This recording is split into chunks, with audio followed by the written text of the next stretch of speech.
A wealthy man invites a homeless black woman to a wedding, but when they arrive, the entire room falls silent. Austin stared at the invitation in his hand, his fingers brushing over the golden boss letters as though they might change beneath his touch. Yet the words remained the same. His ex-girlfriend, Laura, was getting married. And not just married. She was hosting the grandest celebration of the year, set against the glittering backdrop of one of Paris's most opulent venues. It had only been a year since she walked out of his life, weary of waiting for him to choose love over ambition. Now, she was pledging herself to a man who had given her the one thing Austin never did, his time. Austin dropped the invitation onto the glass surface of his polished table, the sound echoing through the sleek silence of his penthouse overlooking the Champs-Élysées. He sank into the leather couch, regret gnawing at him, dark and sharp. The thought of standing alone at Laura's wedding was unbearable. Night fell, and the glow of the Eiffel Tower shimmered through the window as Austin nursed a glass of whiskey. He considered declining, but pride, or perhaps something deeper, wouldn't let him. He would attend. But not alone. The next morning, wandering aimlessly through the bustling Parisian streets, Austin's gaze fell upon her. She sat quietly on the steps of a small cafe, her head bowed as though shielding herself from the chaos of the bustling street. Her coat was worn thin, the kind that had endured too many winters, and her shoes were torn at the seams. Her hair, untamed and wild, framed a face both weary and strikingly gentle. Austin stopped mid-step. Something about her presence pulled him in, a quiet strength that clung to her despite the weight of her circumstances. "Hi," he said awkwardly, lingering a few feet away. The woman looked up slowly. Her dark eyes met his, steady but cautious. "Hello?" she answered softly, her voice nearly lost beneath the noise of the street. "I'm Austin," he offered. Her gaze lingered on him, searching, measuring, as though deciding whether he was friend or stranger. "Celeste," she said at last, a faint smile tugging at her lips. Austin hesitated. He wasn't sure why he'd stopped. Maybe it was the wedding. Maybe it was the gnawing loneliness that had taken root inside him. Whatever the reason, he found himself sitting down beside her on the cold stone steps. "Mind if I ask what brought you here?" he said, trying to keep his tone light. Celeste shrugged. "Life, I suppose. One bad turn after another, and I ended up here." Austin nodded, unsure of how to respond. He wasn't used to conversations like this, raw, unpolished, real. But there was something about her voice, that quiet resilience, that held him. He rubbed his temples, searching for the right words. "This is going to sound insane. But would you come to a wedding with me?" Celeste blinked, caught between disbelief and suspicion. "You're serious? I'll make sure you have something to wear. Something nice. It's my ex's wedding, and honestly, I don't want to go alone." She studied him, eyes sharp and searching, as though trying to uncover a hidden joke. When she found none, she let out a soft laugh. "I can't decide if this is the strangest thing that's ever happened to me, or the kindest. Maybe both," Austin said with a small smile. "But I mean it. Come with me." Her hesitation lingered, but finally she nodded. "All right. Why not?" The next day, Austin led her into a boutique, a place of glittering mirrors, crystal chandeliers, and salespeople who judged with their eyes before they ever spoke. Celeste, still in her worn clothes, drew disapproving glances the moment she stepped inside. Austin saw it, and for a moment he regretted bringing her there. But then he looked at Celeste. She didn't shrink, didn't flinch. She walked forward with her head held high, utterly unbothered by the whispers and stares. There was something regal about her. There was something unshakable about her. The boutique staff, sensing that Austin was not a man to be trifled with, eventually softened. Soon, they were bringing Celeste armfuls of gowns, guiding her into a private fitting room. Austin waited, sipping the glass of water the staff had provided, his patience stretched thin. Minutes stretched into what felt like hours, until the curtain finally parted. Celeste stepped out. She wore a flowing emerald gown that seemed to have been made for her, the fabric hugging her form with effortless elegance. Her wild hair had been swept into a refined style, and subtle makeup highlighted the depth of her features. It wasn't just a transformation, it was a revelation. Celeste froze in front of the mirror, her lips parting in disbelief. "Is that really me?" she whispered. Austin's smile was gentle, steady. "Yes. That's you?" The boutique staff, now charmed by her presence, applauded softly. But Celeste didn't notice. Her gaze was fixed on her reflection. For the first time, Austin saw not the woman beaten down by circumstance, but the woman she had been before life tried to break her. "Thank you," she said at last, turning toward him. Her sincerity struck something deep in his chest. "You deserve this," Austin replied. The day of the wedding arrived. Austin's car glided up the winding drive to a sprawling chateau in the French countryside, a palace of stone and glass where the elite gathered to flaunt their wealth. As he stepped inside with Celeste by his side, the grand hall fell into silence. Heads turned. Conversation stilled. Whispers spread like ripples across a pond. But Celeste did not falter. In her emerald gown, she radiated poise and quiet strength, her chin lifted as though she belonged more than anyone in that gilded room. At the far end, Laura stood beside her new husband, greeting guests with polished charm. But when her eyes landed on Austin, and then on Celeste, her mask cracked. Surprise flickered, chased quickly by something darker. Regret. "Austin," Laura said coolly when they finally approached. Her smile was tight, her voice careful. Her eyes flicked to Celeste. "And this is—" "Celeste," Austin said warmly. "My date." Laura's lips curved, but her eyes betrayed her. "A pleasure to meet you. You look lovely." "Thank you," Celeste replied evenly. "It's a beautiful wedding." The tension between the three of them was sharp enough to cut glass. Around the room, guests whispered behind their hands, their gazes darting toward Celeste. Yet she walked with her head high, unshaken, as though the room belonged to her. As the night wore on, Austin found himself seeking Celeste's company more than anyone else's. They laughed, shared stories, and he realized how much he had underestimated her. She wasn't just someone he'd brought to make a statement. She was someone who had lived through storms most people couldn't imagine, and still, she shone. Later, near the garden, Laura approached him. "Austin, can we talk?" He followed her into the shadows of the courtyard. "I didn't expect you to bring someone like her," Laura murmured, her voice low. "You know how these people can be." Austin's jaw tightened.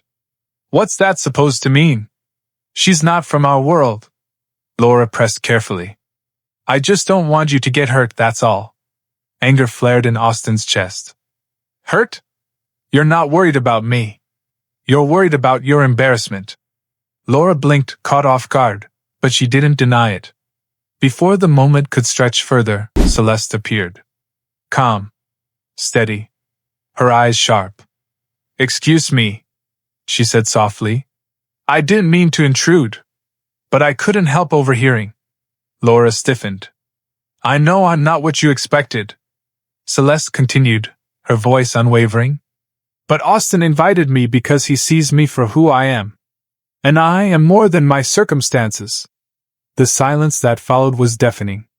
Laura, usually so composed, faltered. She muttered something about needing to greet more guests and slipped away. Austin turned to Celeste, admiration flooding him. "You didn't have to do that." "I did," Celeste said simply. For the first time that night, a genuine smile lit her face. "Not just for you, but for me."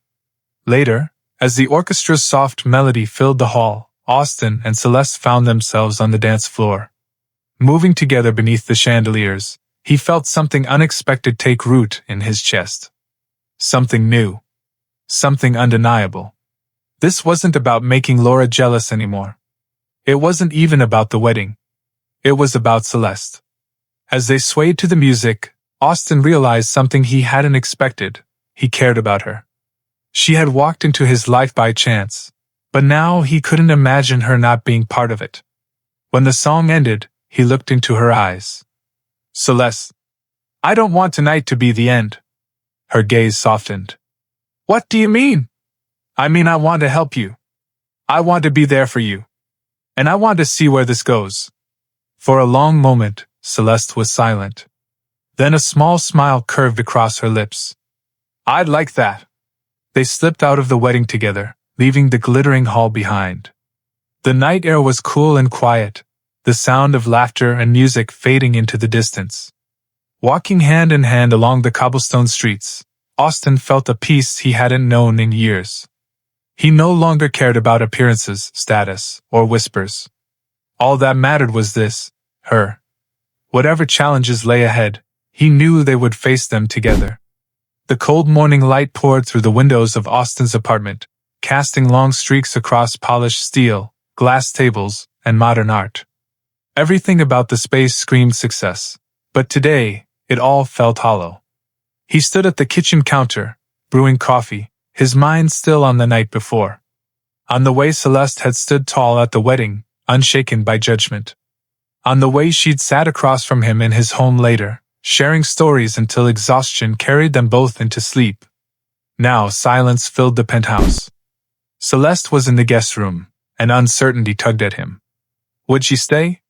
Or would she slip back into the world she had come from, leaving this connection behind as nothing more than a fleeting memory? He was lost in thought when the soft click of a door pulled him back. He turned. Celeste stood in the doorway, wearing a pair of his old sweatpants and a faded t-shirt. Her hair was tousled from sleep, her face unpainted, natural. She looked nothing like the elegant woman in the emerald gown from last night. But to Austin, she had never looked more herself. "Morning," she said, her voice husky with sleep. "Morning," Austin replied, smiling as he set his cup down. "Coffee?" She nodded, padding over to the kitchen island. Her movements were unhurried, comfortable. At ease. Austin poured her a cup, and she accepted it with quiet gratitude. Their eyes met, and in that fleeting moment, Austin felt the full weight of everything they'd shared, the unlikeliest of encounters that had turned into something he hadn't seen coming. Something real. Austin hadn't expected this. He'd known from the beginning that he was drawn to her, but now it felt like something deeper. It wasn't about Laura anymore. It wasn't about appearances or revenge. It was about Celeste, about the quiet strength she carried with her, the resilience that refused to break. "I should probably get going," Celeste said, breaking the silence.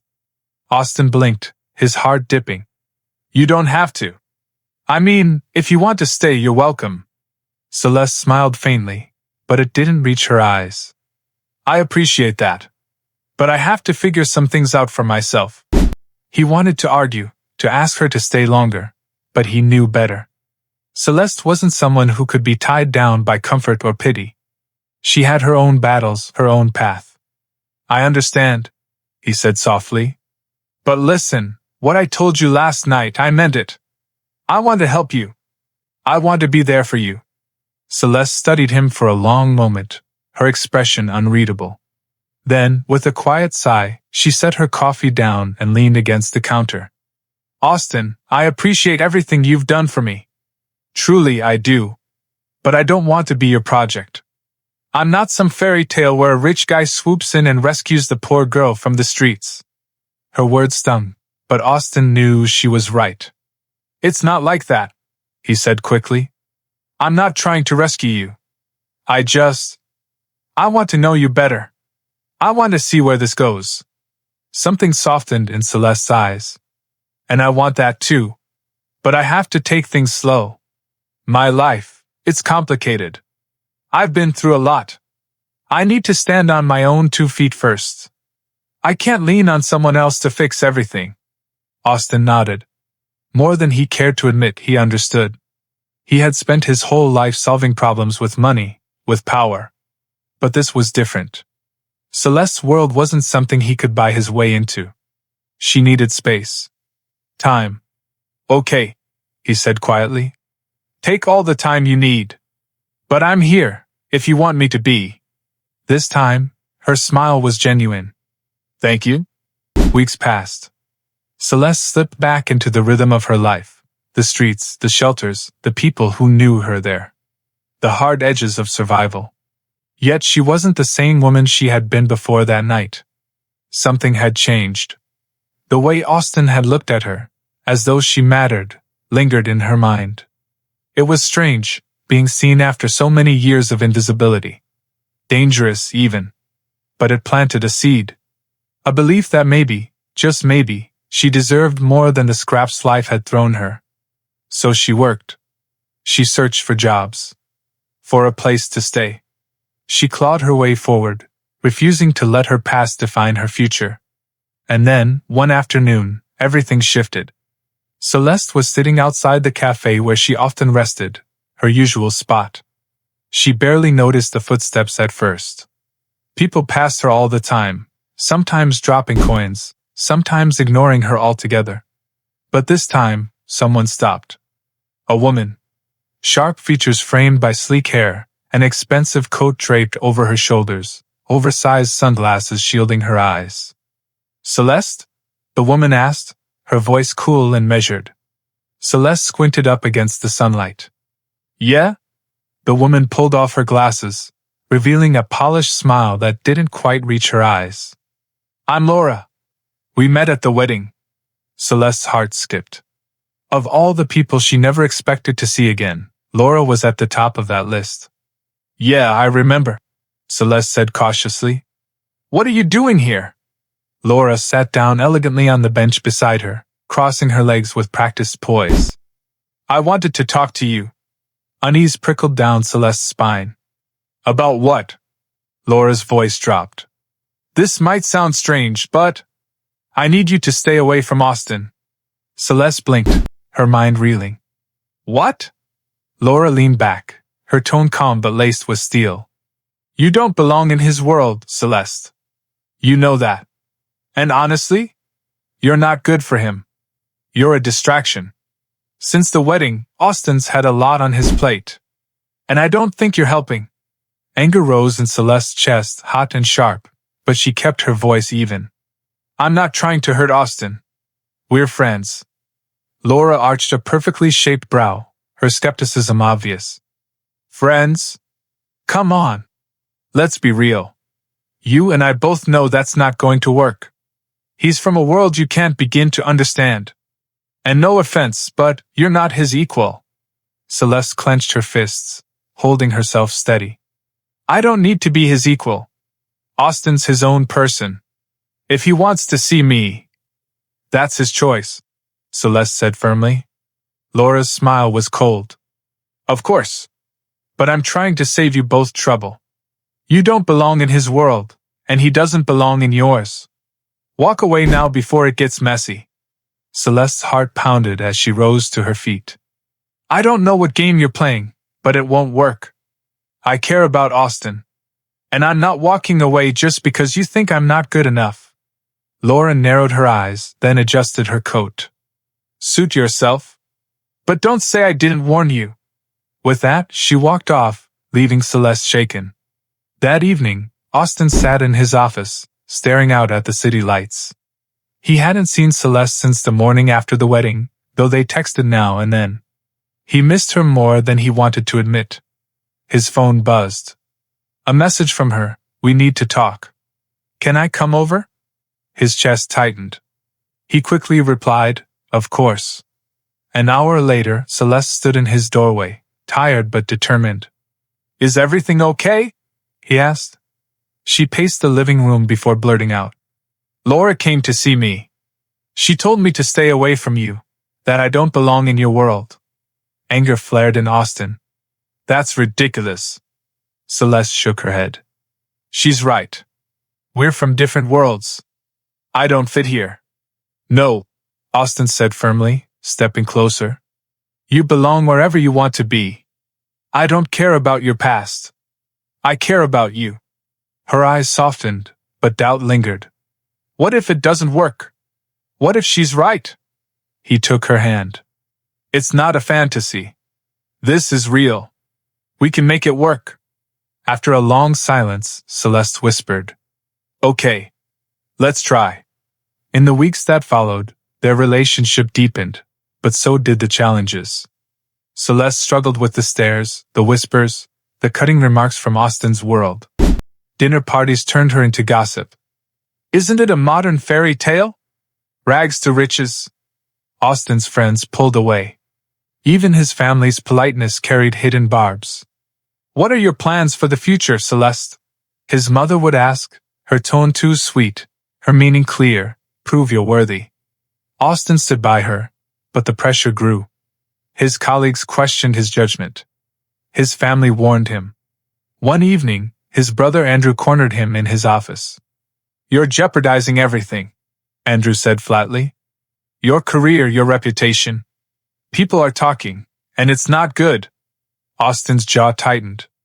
I don't care what they're saying. Maybe you should, Andrew replied. This isn't about love, Austen. It's about the life you've built. And she doesn't fit in it. Our world doesn't take kindly to outsiders, especially not ones like her. Austen's voice rose. Ones like her? What the hell does that mean? Andrew lifted his hands. I'm just being realistic. You've seen how people treat her. It won't get better. You're fighting a losing battle, and it's not just about you. It's the family, the business. Don't finish that sentence. Austen cut in coldly. Celeste isn't a sum. She's the woman I care about. If that bothers you, that's too bad. Andrew shook his head. You're being stubborn. Just think before it's too late. And with that, he left Austen simmering in silence. That night, Austen couldn't shake the weight of his brother's words. His career. His family's legacy. Did they matter more than Celeste? He was still lost in thought when she walked in, exhausted from volunteering at the shelter. Rough day? He asked. Yeah. But it feels good to be useful, she said, collapsing on the couch. He joined her, but the silence between them was heavy. Finally, he admitted, My family, they think I'm making a mistake. That we're too different. Celeste's expression tightened. And what do you think? Austen hesitated. I know this isn't easy, but I don't want to lose you. Celeste looked away, her voice soft. I knew I'd never fit in your world, but I didn't think it would be this hard. She paused, then whispered, Maybe I'm holding you back. Austen turned her to face him. You're not holding me back. You're the best thing that's happened to me. Tears welled in her eyes. But how long until you resent me? How long can you fight against everyone else? Never, he said fiercely. We'll figure this out. Together. But despite their promises, the cracks deepened. One evening, Celeste finally broke. I think we need some space. The words crushed him. Space? Celeste, I don't want that. I want you.